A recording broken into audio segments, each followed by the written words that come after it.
আজকে আমি যাচ্ছি বর্ধমান, তাই বাস স্ট্যান্ডে এসে বাসের জন্য অপেক্ষা করছিলাম। আর আজকে ভিডিওটা একটু বেশি বড় হয়ে গেছে। তো তারপর আমার এই ছোট্ট বাচ্চাটার সঙ্গে দেখা হলো। আমি ওকে আমার কাছে ডাকলাম। হ্যাঁ, কি করবে পয়সাটা দিয়ে? আমার মার শরীর খারাপ, কোন কি করবে? ট্যাবলেট কিংবা আমার মার শরীর খারাপ। কি হয়েছে তোমার মায়ের? কি হয়েছে তোমার মায়ের? কি হয়েছে? শরীর খারাপ। শরীর খারাপ? তোমরা ক ভাই বোন? তোমরা দুজন। আর একটা কোথায়? হ্যাঁ, আর একটা কোথায়? ওই আছে, ঘুরে আছে। ঘরে আছে? বলছি কি আমার আর আর তোমার আব্বা কি করে? হ্যাঁ, তোমার আব্বা কি করে? বাবা হ্যাঁ, বাবা নাই। বাবা নাই। কোথায় বাড়ি তোমাদের? হ্যাঁ, কোথায় বাড়ি তোমাদের? ডাঙ্গাপাড়া।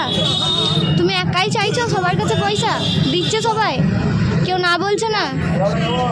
ওকে দেখার পর আমার মনের ভেতর এত কষ্ট হচ্ছিল বলে বোঝানো যাবে না। তোমরা তো শুনলে বলো যে ওর কত কষ্ট। আমি ওকে টাকা দেওয়ার ভিডিও কোনো ক্লিপ নিইনি, তার কারণ অনেকে হয়তো বলবে যে 10 টাকা দিয়ে এটার আবার ভিডিও করার কি আছে।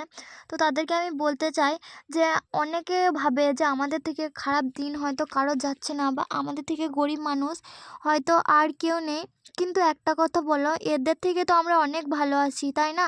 অনেক সময় যখন টাকার দরকার পড়ে, আমি নিজেও ভাবি যে আমার থেকে গরিব হয়তো আর কেউ নেই, কিন্তু বাইরে বেরিয়ে দেখবে চারিপাশে মানুষগুলোকে, দেখবে তাদের থেকে আমরা অনেক ভালো আছি। তো যাই হোক, আমি কোনো জ্ঞান বা লেকচার দিচ্ছি না, আমার যেটুকু মনে হলো আমি সেটুকু তোমাদের সঙ্গে শেয়ার করলাম। তো তারপর আমি আমার সব কাজ কমপ্লিট করে বাসে চেপে বসে আছি। এবার আমি যাব বাড়ি। তো আমার সব কাজ কমপ্লিট হয়ে গেছে, এখন আমি বাড়ি চলে এসেছি।